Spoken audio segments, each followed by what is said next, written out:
আসসালামু আলাইকুম। আন্তর্জাতিক বাংলা সংবাদে আপনাকে স্বাগতম।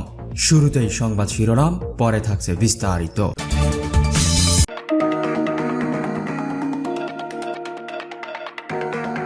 পশ্চিমাদের ধারণাকে নাকচ করে দিয়ে হিজবুল্লাহর প্রতি পূর্ণ সমর্থন ব্যক্ত করলেন ইরানের নতুন প্রেসিডেন্ট।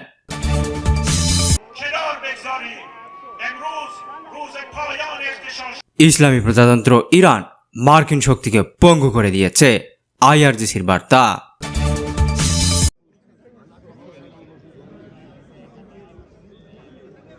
আল আকসা স্ট্রম ইসরায়েলের ধ্বংসের পথ রচনা করে দিয়েছে। In Europe, temperatures have also risen, with Greece experiencing its earliest ever. ইউরোপের মতো এশিয়ায় বিশৃঙ্খলা সৃষ্টি করতে আসবেন না।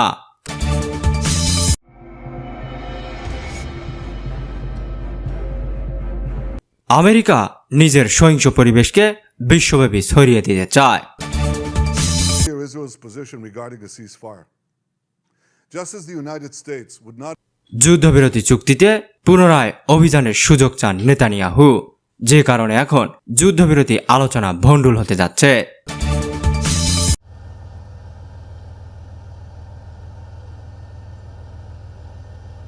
কম্পিউটার গেমের মতো নির্বিচারে গাজায় গুলি চালিয়েছে ইসরায়েল।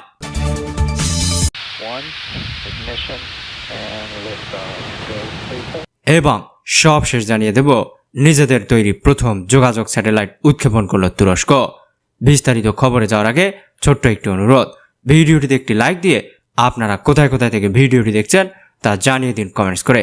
সেই সাথে খবরগুলি সম্পর্কে আপনার মতামত অবশ্যই ভিডিও কমেন্টে জানিয়ে দেবেন। আর হিজবুল্লাহ ইসরায়েল যুদ্ধে আপনারা কাকে সাপোর্ট করবেন, হিজবুল্লাহকে নাকি ইসরায়েলকে? অবশ্যই আপনাদের গুরুত্বপূর্ণ মতামত ভিডিও কমেন্টে জানিয়ে দেবেন। তো চলুন বিস্তারিত খবরে যাওয়া যাক।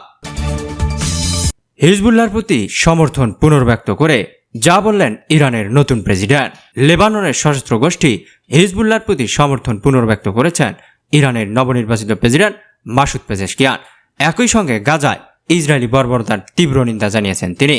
ইরানের বার্তা সংস্থা ইরোনার বরাত দিয়ে এ খবর দিয়েছে বার্তা সংস্থা এএফপি। গত শুক্রবার ইরানের নতুন প্রেসিডেন্ট নির্বাচিত হন মাসুদ পেজেশকিয়ান। এরপর হিজবুল্লাহর প্রধান হাসান নাসরুল্লাহর কাছে পাঠানো বিবৃতিতে তিনি ইরানের সমর্থন পুনর্ব্যক্ত করেন। প্রেসিডেন্ট নির্বাচিত হওয়ার পর পেজেশকিয়ানের এটি প্রথম কোনো পররাষ্ট্রনীতি বিষয়ক মন্তব্য। 1982 সালে লেবাননে গৃহযুদ্ধের সময় ইসরায়েল বৈরুত দখল করে নিয়েছিল। সে সময় ইরানের বিপ্লবী গার্ড বাহিনীর উদ্যোগে হিজবুল্লাহ গঠিত হয়। এরপর থেকেই হিজবুল্লাহকে আর্থিক ও সামরিক সহায়তা দিয়ে আসছে ইরান। হিজবুল্লাহর উদ্দেশ্যে পেজেশকিয়ান বলেন, প্রতিরোধের অধিকারের প্রতি সমর্থন দেয়া ইরানের মৌলিক নীতির মধ্যেই রয়েছে। হিজবুল্লাহর প্রতিরোধ যুদ্ধ গাজায় ইসরায়েলি বর্বরতা বন্ধ করবে বলে আমি বিশ্বাস করি। এদিকে ইরানের পররাষ্ট্র মন্ত্রণালয়ের মুখপাত্র নাসের কানাইনি বলেছেন, তেহরান লেবানিজদের প্রতি সমর্থন জানাতে দ্বিধা করবে না। ইসরায়েলকে সতর্ক করে মন্ত্রণালয়ের মুখপাত্র আরও বলেন, ইসরায়েল যদি এই অঞ্চলে বিশেষ করে লেবাননে হামলা করার মতো দুঃসাহস দেখায় তাদের পরিণতি কিন্তু ভালো হবে না। গত বছরের 7 অক্টোবর ইসরায়েলে হামাসের হামলার পরদিন থেকেই উত্তর ইসরায়েলের রকেট এবং ড্রোন হামলা চালিয়ে আসছে লেবাননের অবস্থিত ইরানের প্রক্সি মিলিশিয়া হিজবুল্লাহ। হামলার আগুনে পুড়ছে হাজার হাজার একর জমি। এতে উচ্ছেদ হওয়া 70,000 ইসরায়েলি এখনও ঘরে ফিরতে পারেনি। ইসরায়েলের প্রতিরক্ষা বাহিনীও পাল্টা আঘাত হানছে। তাদের হামলার কারণে দক্ষিণ লেবাননের 90,000 মানুষ ঘর ছাড়তে বাধ্য হয়েছেন। ইসলামী প্রজাতন্ত্র ইরান মার্কিন শক্তিকে পঙ্গু করে দিয়েছে। ইরানের ইসলামী বিপ্লবী গার্ড বাহিনী বা আইআরজিসির প্রধান মেজর জেনারেল হোসেন সালামি বলেছেন, গত কয়েক দশকে ইরান মার্কিন শক্তিকে ধ্বংস করেছে এবং একটি ছোট ও দুর্বল রাষ্ট্রে পরিণত হয়েছে। ইরানের উত্তর পূর্বাঞ্চলীয় পবিত্র মাশহাদ নগরীতে দেয়া এক বক্তৃতায় মেজর জেনারেল হোসেন সালামি এই কথা বলেন। তিনি বলেন, 2 বা 3 দশক আগের আমেরিকার সাথে বর্তমান আমেরিকার পরিস্থিতি তুলনা করার যোগ্য নয়। তিনি বলেন, 1979 সালে নভেম্বর মাসে ইরানের শিক্ষার্থীরা তেহরানে মার্কিন দূতাবাস দখলের যে ঘটনা ঘটিয়েছিল সেটা ছিল একসময় পরিকল্পনারও বাইরে, কিন্তু আমরা আমেরিকার শক্তি খর্ব করেছি। আমেরিকা ছোট ও দুর্বল রাষ্ট্রে পরিণত হয়েছে এবং ইসলামী বিপ্লবের প্রভাবের কারণে ধীরে ধীরে সে তার শক্তি হারিয়ে ফেলেছে। জেনারেল সালামি তার বক্তৃতায় বলেন, শত্রুরা ইরানের বিরুদ্ধে নিষেধাজ্ঞা আরোপ করে ইরানকে বিশ্ব অঙ্গন থেকে বিচ্ছিন্ন করতে ব্যর্থ হয়েছে। শুধু তাই নয়, ইরানের তেল যখন চুরি করতে গেছে আমেরিকা, তখন তেহরান ঠিকই প্রতিশোধমূলক পাল্টা ব্যবস্থা নিয়েছে। জেনারেল সালামি বলেন, জিব্রাল্টার প্রণালীতে তারা আমাদের জাহাজ আটক করেছে। আমরা এখানে তাদের জাহাজ জব্দ করেছি এবং এর মধ্য দিয়ে তারা যা করেছে সেজন্য তাদেরকে অনুতপ্ত হতে বাধ্য করেছি। আল-আকসা স্ট্রম ইসরায়েলের ধ্বংসের পথ রচনা করেছে। লেবাননের ইসলামী প্রতিরোধ আন্দোলন হিজবুল্লাহর উপমহাসচিব শেখ নাইম কাসেম বলেছেন, গত 7 অক্টোবর ফিলিস্তিনের গাজা উপত্যকা থেকে প্রতিরোধকামীরা যে অপারেশন আল-আকসা স্ট্রম অভিযান পরিচালনা করেছে তা মূলত ইহুদিবাদী ইসরায়েলের ধ্বংসের পথ রচনা করেছে। লেবাননের রাজধানী বৈরুতে শোকাবহ মহররম মাস উপলক্ষে আয়োজিত এক অনুষ্ঠানে এই কথা বলেন শেখ নাইম কাসেম। তিনি বলেন, আল-আকসা স্ট্রম অভিযানের আদলে যে ভূমিকম্প হয়ে গেছে তাতে ইসরায়েলি শত্রুদের ধ্বংস অনিবার্য হয়ে উঠবে। এই মহান আত্মত্যাগ এবং বীরত্বগাথা সমীকরণ বদলে দেবে। গত 7 অক্টোবর ফিলিস্তিনি প্রতিরোধ যোদ্ধারা ইহুদিবাদী ইসরায়েলের ভেতরে আকস্মিকভাবে ঐতিহাসিক আল-আকসা স্ট্রম অভিযান চালায়। এতে বহু ইহুদিবাদী নিহত হয় এবং অনেককে আটক করে প্রতিরোধ যোদ্ধারা গাজায় নিয়ে যায়। এরপর থেকে ইহুদিবাদী সেনারা অবরুদ্ধ গাজা উপত্যকায় নজিরবিহীন বর্বরতা ও গণহত্যা চালিয়ে যাচ্ছে। গাজার প্রতিরোধ যোদ্ধারা এ অবস্থা মোকাবেলা করে ইসরায়েল বিরোধী লড়াই জোরদার করার অঙ্গীকার ব্যক্ত করেছে। ফিলিস্তিনের প্রতিরোধ যোদ্ধাদের প্রতি সমর্থন জানিয়ে লেবানন থেকে হিজবুল্লাহ যোদ্ধারা ইহুদিবাদী ইসরায়েলের বিরুদ্ধে প্রতিদিন হামলা চালিয়ে আসছে। ইউরোপের মতো এশিয়ায় বিশৃঙ্খলা সৃষ্টি করতে আসবেন না। মার্কিন নেতৃত্বাধীন ন্যাটো সামরিক জোটকে হুঁশিয়ারি করে দিয়ে চীনের পররাষ্ট্র মন্ত্রণালয় বলেছে, এশিয়া প্রশান্ত মহাসাগরীয় অঞ্চলে আপনারা গোলযোগ বা বিশৃঙ্খলা সৃষ্টি করতে আসবেন না। চীনা পররাষ্ট্র মন্ত্রণালয়ের মুখপাত্র লিং জিয়ান সাংবাদিকদের বলেন, ন্যাটোকে একটি আঞ্চলিক প্রতিরক্ষামূলক সংস্থা হিসেবে তার অবস্থান মেনে চলতে হবে। এশিয়া প্রশান্ত মহাসাগরীয় অঞ্চলে উত্তেজনা সৃষ্টি করা বন্ধ করতে হবে। স্নায়ুযুদ্ধের মানসিকতা এবং সংঘাতের প্রচারণা বন্ধ করতে হবে। আমেরিকায় ন্যাটো জোটের শীর্ষ সম্মেলন অনুষ্ঠিত হতে যাচ্ছে এবং তাতে এশিয়া প্রশান্ত মহাসাগরীয় অঞ্চল থেকে জাপান, দক্ষিণ কোরিয়া, অস্ট্রেলিয়া ও নিউজিল্যান্ড যোগ দেবে বলে খবর হয়েছে। এরপর চীনের পক্ষ থেকে এই হুঁশিয়ারি বার্তা এলো। 9 থেকে 11 জুলাই এই শীর্ষ সম্মেলন অনুষ্ঠানের কথা রয়েছে। চীনা পররাষ্ট্র মন্ত্রণালয়ের মুখপাত্র ন্যাটো জোটের তীব্র সমালোচনা করে বলেন, মার্কিন নেতৃত্বাধীন পশ্চিমা এই জোট ইউরোপে বিশৃঙ্খলা সৃষ্টি করেছে। তাদের প্রতি আহ্বান জানাবো তারা যেন একই পদক্ষেপ এশিয়া প্রশান্ত মহাসাগরীয় অঞ্চলে না নেয়। আমেরিকা নিজের সহিংস পরিবেশকে বিশ্বব্যাপী ছড়িয়ে দিতে চায়।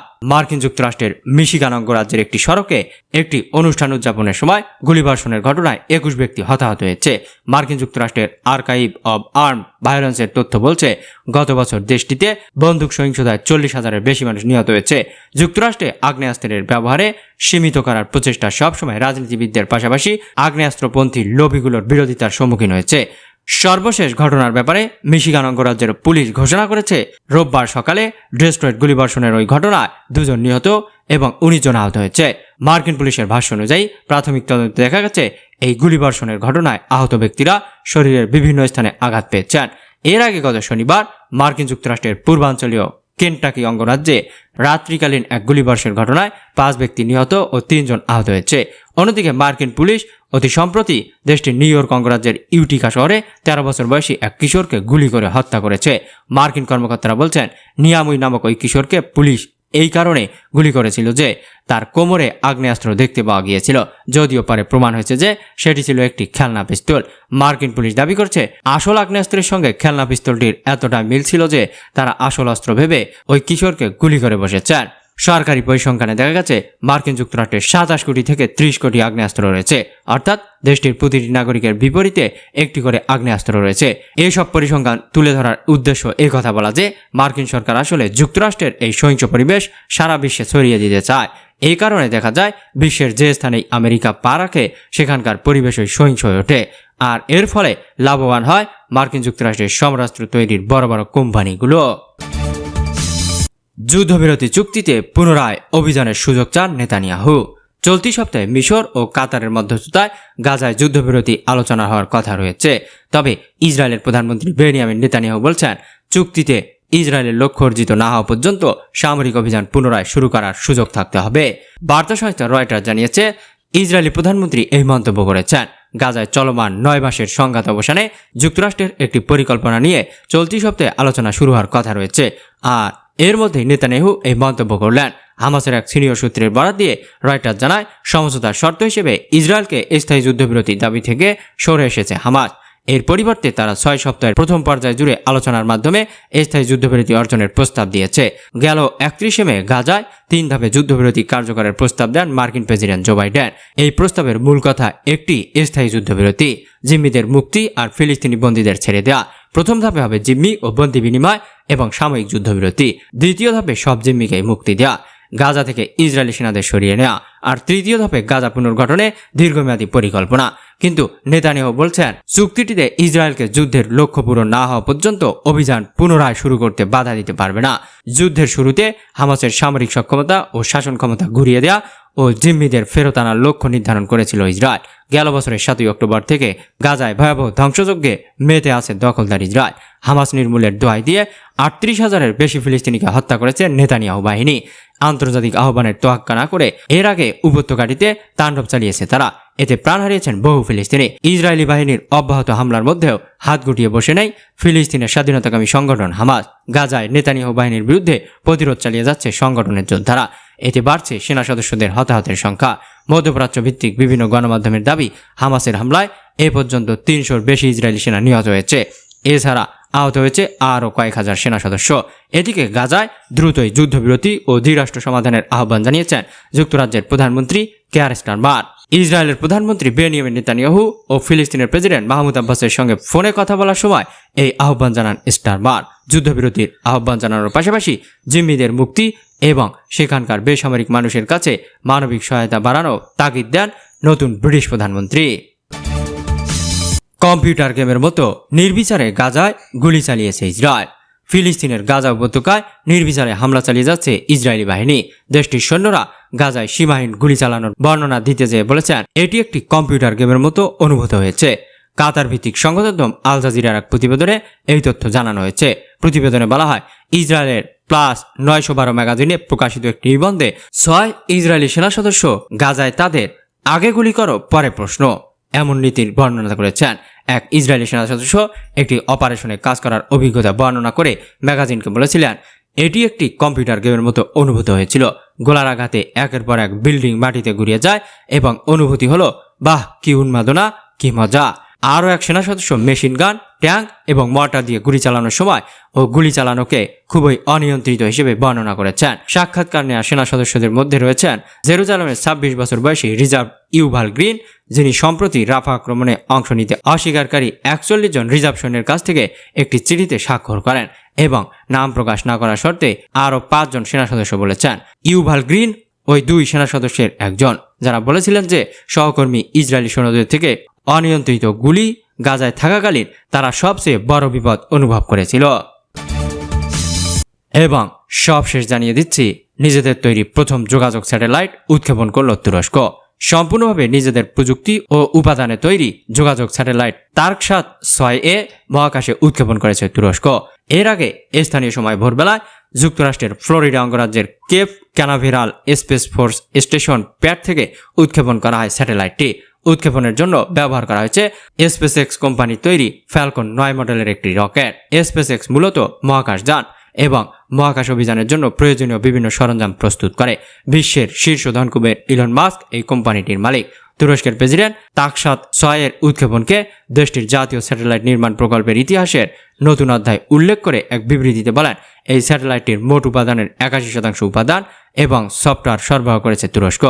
তার্কসাত 6A আমাদের জাতীয় সক্ষমতা ও যোগ্যতার একটি উজ্জ্বল নজির। যোগাযোগ বা কমিউনিকেশন স্যাটেলাইট তার্কসাত 6A এর কাজ হবে মূলত টেলিযোগাযোগ এবং টেলিভিশন সম্প্রচারে নির্বিঘ্ন করা। তুরস্কের পরিবহন ও অবকাঠামো বিষয়ক মন্ত্রী আব্দুল কাদির উরালগলু এক বিবৃতিতে বলেন, আমরা আমাদের নিজস্ব স্যাটেলাইট যোগাযোগের ব্যবস্থা নির্মাণে হাত দিয়েছি। এই কর্মসূচির প্রথম ফসল তার্কসাত 6A। এই স্যাটেলাইটটির মাধ্যমে আমাদের টেলিভিশন সম্প্রচার এবং টেলিযোগাযোগকে এক নতুন উচ্চতায় পৌঁছাবে। বিশেষ করে ভারত, ইন্দোনেশিয়া, মালয়েশিয়া ও থাইল্যান্ডের সঙ্গে তুরস্কের যোগাযোগের ক্ষেত্রে এই স্যাটেলাইট ব্যাপকভাবে কাজে দেবে বলে জানিয়েছেন আব্দুল কাদির উরালগলু। তুরস্কের স্যাটেলাইট প্রকল্পের কর্মকর্তারা রয়টার্সকে জানিয়েছেন, তার্কসাত 6A প্রস্তুত করতে আমাদের সময় লেগেছে 10 বছর। তো দর্শক, এই ছিল এখনকার মতো সর্বশেষ আন্তর্জাতিক আপডেট।